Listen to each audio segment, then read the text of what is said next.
When it comes to innovation today, what jumps at you is this exponential graph, which goes far back, but in its early stages, when you go from 1 to 2 to 4 to 8 to 16, it can feel like a flat line, as if nothing is happening, no progress is happening. But that journey from 1 to 2 to 4 to 8 to 16 to 32, that is still exponential.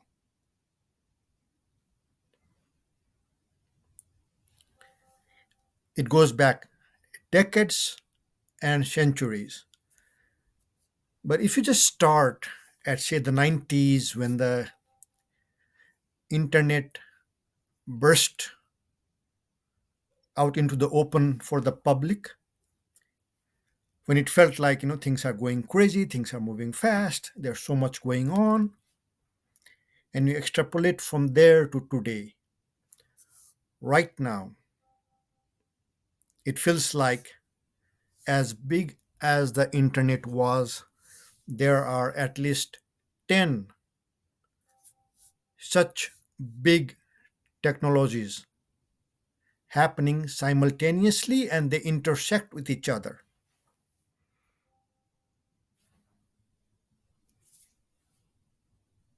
If you just take AI, which everybody is talking about right now, that is as big or possibly bigger than the internet. Well, there are other technologies coming along at a rapid pace. And so that exponential graph that is there, that innovation will happen with or without you and me. Right? That innovation, that curve is what you got to watch out for. So if you're a tech entrepreneur looking to launch a company, or if you're an investor looking to invest, or if you're a talented engineer or a designer who is looking to do something exciting and impactful, or all of the above, it is a very exciting time to be. It is more exciting to launch today than it might have been 2 decades ago, 3 decades ago. So if you're looking at it from the viewpoint of a tech incubator, or say a potential conglomerate, right? Probably one most in the news is Elon Musk's Tesla and SpaceX and a few other companies, right? You build multiple big impactful companies. Or, if you're a tech incubator, say, probably the most famous name is Y Combinator. And when it launched, it made sense to be smack middle in Silicon Valley, but that is where the action was. But today there are Silicon Valleys all over the world, many parts of the world. So if you want to focus on just this one geography, you're going to miss out. Or a tech incubator like Techstars that started in many cities across the US. Well, even that model doesn't work anymore, because what about China? What about Europe? What about India? There are more than 125,000 tech startups in India right now, and that data is, I think, 6 months old. Right, so there are a lot of action going on. You read about the big names in China right now. In 5 years, that's going to be true of India. It's going to be giving companies to the world that has impact beyond India's borders. So the tech stars model doesn't work either. Today, if you were to launch a tech incubator, it will have to be instantly and inherently global. That doesn't mean you don't have your foot on the ground. You have to have that, but you'll have to have your foot on the ground many different locations all over the world. that global perspective is important. You still will have to, like zero in on some locations for the capital, zero in on some other locations for the talent and the technology, but it will have to be on multiple continents by definition. What is more challenging than that is, how do you look for promising tech startups, or how do you build one yourself when there is so much innovation going on in so many different technology areas? That is the much bigger question. Today, if your idea of innovation is to build a tool, say when they launched Dropbox, that was a tool. You could, store stuff in the cloud. So if you're building tools, there's this big danger where, the big names in the business, say Google, right? They have a major cloud operation, or Amazon, right? Or in AI, like all the big players are doing something. So all these tech players are busy building tools. So if you are trying to build a tech startup, or if you are a tech incubator or an investor trying to invest in a promising tech startup, an early stage tech startup, and if you're looking for people who are building tools, I think the job is much tougher today than it was 20 years ago. So there's so much going on, and it's hard to keep on top of things on all these, like roughly 10 exciting big areas of innovation, or even one. And you don't really have a choice, because they are not 10 isolated silos of technology. They are all interacting with each other, and that will just happen more and more. So you can't afford to, not have a finger in each silo, but it's very hard to figure out, which is the promising company to invest in or build, if you come from that angle of, who is building the better tools. I think the saving grace here is, the better path, not necessarily the easier path, but the better path is where you look for entrepreneurs, tech entrepreneurs, no matter where they might be in the world, who are looking to solve big, bad problems, right? So when you come from that angle where you're trying to solve big, bad problems, then tools are just tools. So if a small tech player builds a tool that helps you do your work of solving these big, bad problems, that helps, that's goes up your alley. If a big player like, say, Google or Amazon or any of these other companies, that are have much more resources and can be fairly innovative, if they come up with new tools, or if they are improving their old tools, or you can use their old tools to solve those big bad problems, then they can't outcompete you, right? Because they build tools where you solve problems. So my interest, my lens through which I look at either companies to build or to invest in, I come from the problems angle, not the tool and technology angle.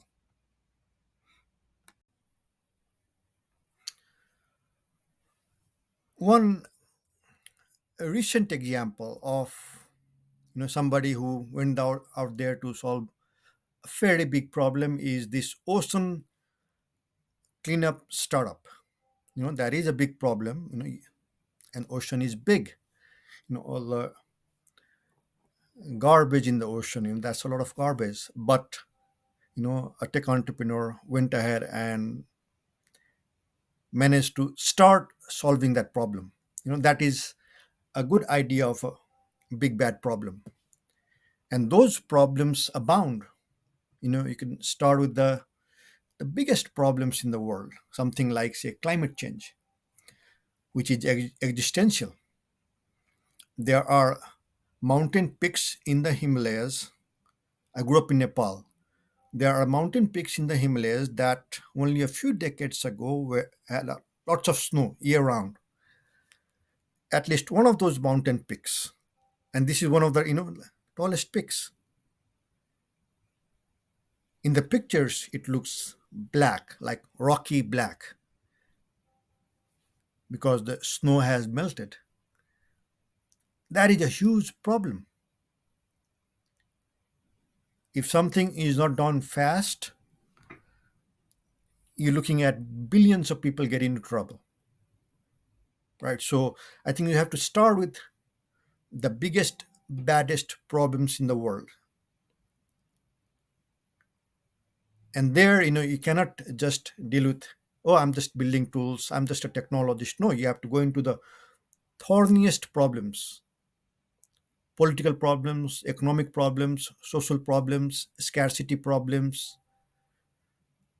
climate change, inequality, education, healthcare, clean drinking water, healthy food. So you have to come from that angle of, trying to solve the biggest, baddest problems, and then see what technology stack can help you, what existing tools can help you, or if they can't, can you build better tools. But the starting point and the middle point and the end point has to be where you are trying to solve the big bad problems.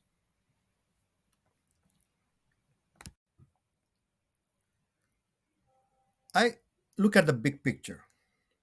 When it comes to technology and innovation and tech entrepreneurship, I look at the big picture.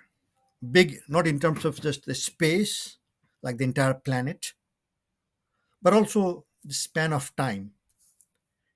Can we not just go back a few hundred years or a few thousand years, right? And sometimes when you extrapolate some of the modern developments in technologies, let's just say one example, one red hot example right now: AI and robotics. People who are on the cutting edges of these new technologies, they will tell you that they see abundance right around the corner. They see dramatic improvements in productivity, which means if the productivity is going to go so much higher, that means everybody can have plenty. Except if you don't have the right economic system, if you don't have the right political system, if you don't have the right social structures in place, then you can't harvest those gains properly the way they're meant to be harvested. And here the big picture comes into play. What is the big picture? That age of abundance that the tech entrepreneurs on the very cutting edges that they see right around the corner, guess what? That age of abundance was promised in the scriptures thousands of years ago. In fact, one big reason why the Jews, the chosen people of God, so famously rejected Jesus about 2000 years ago was because although they were waiting for a Messiah, to them it was very clear that Jesus was not it. Why? Because they read the book of Isaiah, where the Messiah they have been waiting for has been very clearly, very vividly described, and the description is of one king for all earth who brings peace and prosperity everywhere. Well, the Jews say, look around. Do you see peace and prosperity in every corner of the earth? No. That is how we know our Messiah has not arrived yet. Well, but people who are doing work on the cutting edge of technology, they see that universal prosperity right around the corner. But the technological innovation is not going to be enough. We'll also have to rejig our economic and social and political structures. Also, just like a bicycle or a car or a rocket or a jet engine,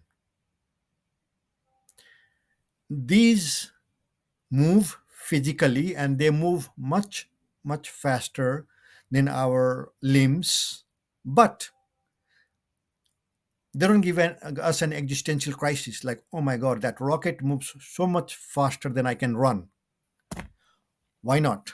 Because we decide where that rocket goes, and that is why. So there's this raising debate going on saying, well, is AI different because if it's going to think much faster than we can think? Yeah, it's a problem if you are your mind, but this is basic spiritual literacy, that you are not your body and you are not your mind.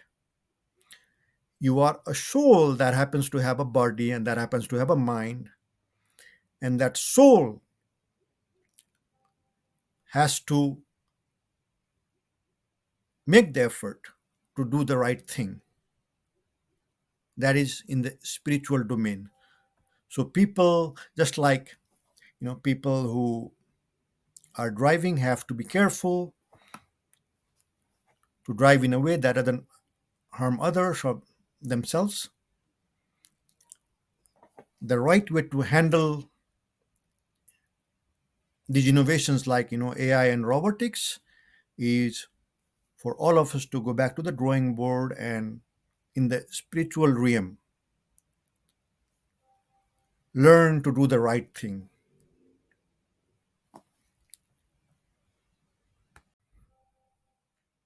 And that is why, for a tech startup, the corporate culture, which is the operating system of the company, it's like Android or Windows or Linux, Unix, right? The corporate culture is the operating system of the company. You can't build a great company without having a great corporate culture. And after years of studying many tech startups, I came up with a simple operating system. And I have a book on the topic called Corporate Culture Operating System.